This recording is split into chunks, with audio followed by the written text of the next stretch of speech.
আপনি যত বড় পাপী হন, আপনি যতই অন্যায় করেন না কেন, আল্লাহর রহমতের দরিয়া, আল্লাহর রহমতের দরজা আপনার জন্য খোলা আছে না নেই? জায়নামাজটা বিছিয়ে দেন, চোখের পানি ছেড়ে দেন, 2 রাকাত নামাজ পড়ে সেজদায় লুটিয়ে পড়ে কাঁদেন। যত গুনাহ আপনার হোক না কেন, আপনার গুনাহ মাফ করে কবুল করে নিবে কে? মুবাশশিরাম বিরহমাতিল্লাহ, বিশ্বনবী তিনি সুসংবাদদাতা, বেয়ারার অফ গ্ল্যাড টাইডিংস, সুসংবাদ দেন। পাপী অবাধ্য সীমালঙ্ঘনকারীদেরকে তিনি আল্লাহর রহমতের সুসংবাদ দেন। আল্লাহর রহমত থেকে মুখ ফিরিয়ে নিও না। তিনি যে কত দয়ালু, তিনি যে তোমারে কত ভালোবাসে তুমি জানোই না। আমি আমাকে যত বেশি ভালোবাসি তার চেয়েও আমাকে বেশি ভালোবাসে কে? সবাই বলে নাই, বুঝতে পারে নাই বোধহয়।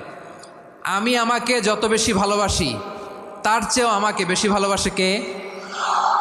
আমার মাতা পিতা আমাকে যত ভালোবাসে তার চেয়েও আমাকে বেশি ভালোবাসে কে?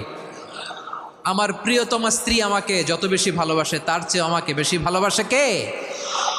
আবার আমরা যখন দোয়া পড়ি, আমরা পড়ি রব্বানা আতিনা ফিদ দুনিয়া হাসানাতাও ওয়া ফিল আখিরাতি হাসানাতাও ওয়া কিনা আযাবান নার।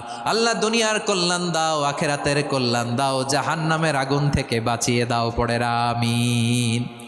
ওয়া কিনা আযাবান নার মানে কি? আল্লাহ তুমি আমাদেরকে বাঁচাও আগুনের শাস্তি থেকে। এটা বিশ্বনবীর সবচাইতে প্রিয় দোয়া ছিল। নবী যখন তাওয়াফ করতেন, প্রতিটা তাওয়াফে তিনি এই দোয়াটা পড়তেন। রুকনে ইয়ামানি থেকে হাজরে আসওয়াদে যখন তিনি যেতেন, এই দোয়াটা পড়তেন, রব্বানা হাসানা ওয়া ফিল আখিরাতি হাসানা ওয়া কিনা আযাবান নার। আল্লাহ দুনিয়ার কল্যাণ দাও, আখিরাতের কল্যাণ দাও। আল্লাহ জাহান্নামের আগুনের শাস্তি থেকে তুমি আমাদেরকে বাঁচাও। আওয়াজ করে সবাই পড়ুন আমিন। জাহান্নামের অবস্থা এত ভয়ঙ্কর হবে, জাহান্নামের ভেতরে লক্ষ লক্ষ কোটি কোটি কাফির মুশরিককে দেওয়ার পরেও জাহান্নাম বলবে হালমিম মাজিদ, আরো আছে নাকি, আরো দাও। কোটি কোটি কাফেরের দল, মুশরিকের দল, সীমা লঙ্ঘনকারী দল, তাদেরকে যখন জাহান্নামে ফেলা হবে, বড় বড় পাথর খণ্ড জাহান্নামে ফেলা হবে, তারপরও জাহান্নাম বলবে হালমিম মাজিদ, আরো আছে নাকি, দাও, আরো দাও, আরো দাও। আমার ক্ষুধা নিবারণ হয় নাই। জাহান্নামে তো উত্তপ্ত হবে, জ্বলন্ত হবে, ভয়ঙ্কর হবে। জাহান্নামের এক অংশ আরেক অংশকে খেয়ে ফেলবে। আল্লাহু আকবার। ফেরেশতারাও টালমাটাল হয়ে যাবে। জাহান্নামের রক্ষী ফেরেশতারা কি করবে তারা নিজেরাও বুঝতে পারবে না। কোটি কোটি মুশরিক কাফেরদেরকে জাহান্নামে নিক্ষেপ করার পরেও জাহান্নাম ঠান্ডা হবে না, শান্ত হবে না, বলবে হাল মিম মাজিদ, আরো আছে নাকি, আরো দাও। তখন আল্লাহ তাআলার কুদরতি পা জাহান্নামের ভেতরে ঢুকিয়ে দিবেন। সুবহানাল্লাহ পড়তে পারলেন না মজা করে? কোনো কিছুতেই যখন জাহান্নামকে শান্ত করা যায় না, আল্লাহ তাআলা তার কুদরতি পা জাহান্নামে ঢুকিয়ে দিবেন। দেওয়ার সাথে সাথে জাহান্নাম থেকে আওয়াজ আসবে, কত কত বিইজ্জাতিকা ওয়া বিকদরিক, আল্লাহ বিইজ্জাতিকা ওয়া বিকারামিক, আল্লাহ আপনার ইজ্জতের কসম, যথেষ্ট হয়েছে, এনাফ এনাফ, আর লাগবে না। সুবহানাল্লাহ বলেন। ওই ভয়ঙ্কর জাহান্নামে আমরা যেতে চাই কেউ? আমরা সব সময় ওই জাহান্নাম থেকে আল্লাহর কাছে পানাহা চাই। আওয়াজ করে বলেন ঠিক কিনা? বিশ্বনবী সব সময় আল্লাহর কাছে আল্লাহর জান্নাত চাইতেন, আল্লাহর জাহান্নাম থেকে পানাহা চাইতেন। তিনি বলতেন আল্লাহুম্মা ইন্না নাসআলুকাল জান্নাতা ওয়া নাউযু বিকা মিনান নার। আল্লাহ তোমার কাছে জান্নাত চাই, তোমার জাহান্নাম থেকে পানাহা চাই। বিশ্বনবী সাল্লাল্লাহু আলাইহি ইসলামের জীবনী, ওনার বায়োগ্রাফি নিয়ে কথা বলাটা দুষ্কর, কারণ এটার কোনো শেষ নাই, কুল নাই, কিনারা নাই, বিয়ন্ডলেস, বাউন্ডলেস, বটমলেস। সুবহানাল্লাহ বলেন। কারণ তিনি তো এমন নবী যিনি হ্যাঁ বললে এটা শরীয়তে হালাল হয়ে যায়। নবীর মুখ দিয়ে যদি বেরোয় হ্যাঁ, নাম, ইয়েস, তাহলে এটা হালাল, ঠিক কিনা বলেন? এ নবীর মুখ দিয়ে যদি না বের হয় যে না, নো, তাহলে এটা শরীয়তে হারাম হয়ে যায়। কেমন নবী আমরা পেয়েছি, যিনি হ্যাঁ বললে হালাল, না বললে হারাম, যিনি সাব্বাবা, এই আঙ্গুলি উপরের দিকে উঁচু করলে চাঁদ ভেঙে 2 টুকরা হয়ে যায়, যে নবী জমিন থেকে পা উঁচু করলে আল্লাহর আরশে মেরাজে চলে যায়, এমন নবীর উম্মত আমরা হয়েছি। যে নবীকে বাদ দিলে কোরআন বোঝা যায় না, কারণ এ নবীর উপরই কোরআন নাজিল করেছে কে? এ নবীকে বাদ দিলে হাদিস বোঝা যায় না, কারণ হাদিস তো এ নবীর মুখনিসৃত পবিত্র বাণী। সুবহানাল্লাহ পড়েন। এ নবীকে বাদ দিলে জান্নাত চিনা যায় না। কারণ জান্নাত তিনি চাক্ষুষ দেখে এসে আমাদেরকে মেরাজ শেষে বর্ণনা করে শুনিয়েছেন।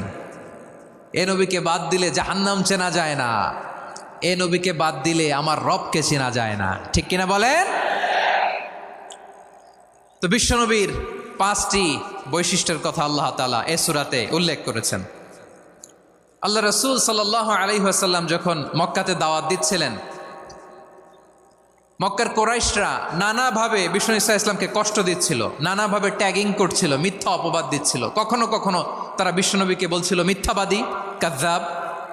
কখনো বলছিল যে তুমি হচ্ছে জাদুকর, সাহের। কখনো বলেছে শায়ের, মুহাম্মদ তুমি কবি। কখনো বলেছে কাহেন, মুহাম্মদ তুমি গণক। এবং কখনো বলেছে মুহাম্মদ তুমি হচ্ছে মাজনুন, মানে পাগল। আওয়াজ করে সবাই পড়ুন নাউযু বিল্লাহি মিন যালিক। তাহলে বিশ্বনবীকে মৌলিকভাবে এই 5টি অপবাদ দিয়েছে। আমার কলেজা টুকরা সিলেটের ভাইরা, বিশ্বনবীর ব্যাপারে মিথ্যা অপবাদ মৌলিকভাবে দিয়েছে কয়টি? 5টি। বলেছে তুমি মিথ্যাবাদী, বলেছে তুমি গণক, তুমি কবি, তুমি পাগল, তুমি জাদুকর। বিশ্বনবীকে যে এই 5টি অপবাদ দেয়া হলো, আল্লাহ তাআলা এটা সহ্য করেননি। এই 5টি অপবাদের বিপরীতে আল্লাহ তাআলা বিশ্বনবীর 5টি চমৎকার বৈশিষ্ট্য উল্লেখ করে সূরাতুল আহজাবের 2টি আয়াত নাজিল করেছেন। আওয়াজ করে পড়েন আল্লাহু আকবার। 5টি চমৎকার বৈশিষ্ট্য সূরাতুল আহজাবের ভেতরে রব্বুল আলামিন উল্লেখ করে আমাদেরকে জানিয়ে দিচ্ছেন, ইয়া আইয়ুহান নাবিয়্যু ইন্না আরসালনাকা শাহিদান ওয়া মুবাশশিরান ওয়া নাযীরা ওয়া দাঈয়ান ইলাল্লাহি বিইذনিহি ওয়া সিরাজাম মুনীরা। পড়েন আল্লাহু আকবার। রব্বুল আলামিন ডেকে বলেন, ও নবী, নিশ্চয় আমি আপনাকে সাক্ষ্যদাতা রূপে প্রেরণ করেছি, সুসংবাদদাতা রূপে প্রেরণ করেছি, সতর্ককারী রূপে প্রেরণ করেছি, আল্লাহর দিকে আহ্বানকারী রূপে প্রেরণ করেছি, আর আলোদানকারী চেরাগ রূপে, প্রদীপ রূপে প্রেরণ করেছি। পড়েন সুবহানাল্লাহ। 5টা বৈশিষ্ট্য। 1 নম্বরে আল্লাহ তাআলা বলেন, হে নবী, নিশ্চয় আমি আপনাকে সাক্ষ্যদাতা হিসেবে প্রেরণ করেছি। সাক্ষ্যদাতা, বিষ্ণু ঈসা ইসলাম সাক্ষ্য দিবেন, এজন্য শাহিদ। শাহিদ মানে সাক্ষ্যদাতা। আওয়াজ করে বলুন, শাহিদ মানে কি? তিনি সাক্ষ্য দিবেন। মুবাশশির, 2 নম্বর বৈশিষ্ট্য হচ্ছে তিনি মুবাশশির। মুবাশশিরুম বিরহমাতিল্লাহি ওয়া বিল জান্নাহ। তিনি আল্লাহর রহমতের সুসংবাদ দেন, তিনি আল্লাহর জান্নাতের সুসংবাদ দেন। সুবহানাল্লাহ পড়েন। 3 নম্বর বৈশিষ্ট্য হচ্ছে নাযীর, তিনি সতর্ককারী, ওয়ার্নার। তিনি সাবধান করতে এসেছেন, রিমাইন্ডার দিতে এসেছেন যে আল্লাহর পথে যদি না চলো, শিরকি কাজ যদি না থামাও, তাহলে এমন আযাব আসবে আল্লাহর পাকড়াও থেকে তুমি বাঁচতে পারবে না। তিনি নাযীর।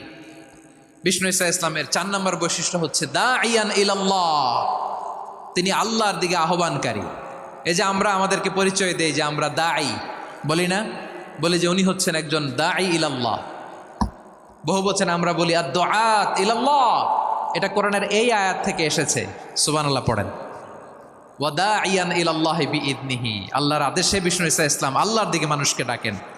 এবং বিষ্ণু ঈসা ইসলামের 5 নম্বর বৈশিষ্ট্য হচ্ছে সিরাজাম মুনীরা, আলোদানকারী প্রদীপ, আলোকদীপ্ত প্রদীপ, যে আলো দিয়ে তিনি গোটা বিশ্বকে আলোকিত করেছেন। আওয়াজ করে পড়েন আল্লাহু আকবার।